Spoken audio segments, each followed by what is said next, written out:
আসসালামু আলাইকুম। আমাদের রান্নার রাজ্যে আপনাদের স্বাগতম। কেমন আছেন সবাই? আশা করছি আল্লাহর রহমতে অনেক ভালো আছেন। আজকে আলু আর গাজর দিয়ে এত মজাদার একটা নাস্তা নিয়ে এসেছি। এটা বাচ্চা থেকে বড় সবাই খুবই পছন্দ করবে।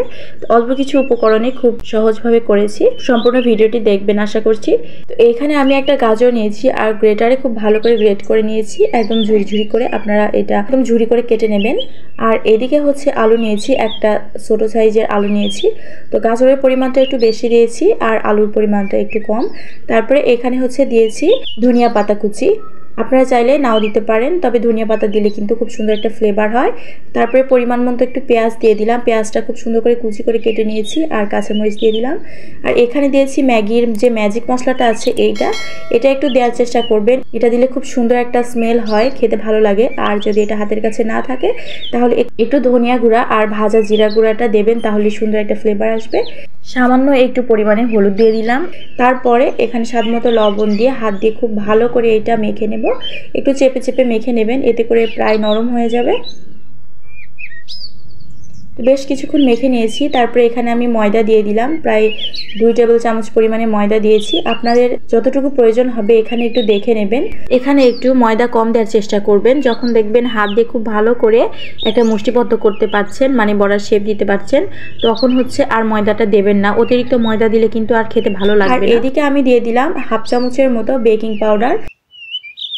আপনারা চাইলে বেকিং পাউডার নাও দিতে পারেন। বেকিং পাউডার না দিলেও খুব ভালোভাবে এটা ভাজা হয়ে যাবে।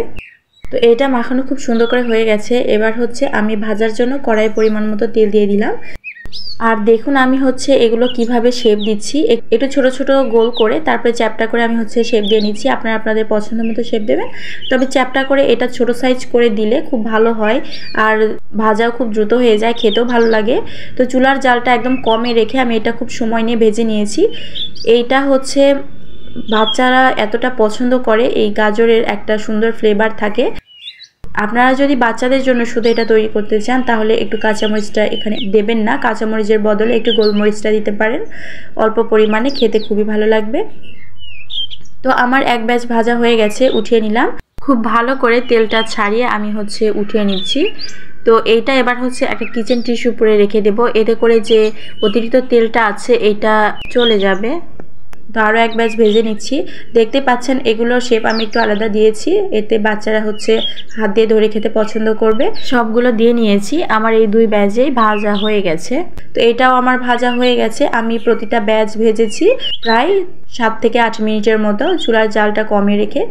তো এইটা হচ্ছে দেখতে পাচ্ছেন কতটা সুন্দর কালার এসেছে। ধনিয়া পাতা দেওয়ার কারণে এত সুন্দর একটা ফ্লেভার হয়েছে, আমার তো খুবই ভালো লেগেছে খেতে।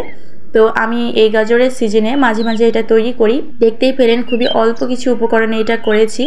এটা হচ্ছে বিকালে চায়ের সাথে খুবই ভালো লাগবে খেতে, একদম সহজে দ্রুত করা যায়। আর দেখুন ওপরটা একদম ক্রিস্পি হবে, ভেতরে নরম থাকবে। এটা সসের সাথে খেতে যে কি পরিমাণে ভালো লাগে। তো যারা আমার ভিডিওটা এই পর্যন্ত দেখেছেন তাদের অসংখ্য ধন্যবাদ।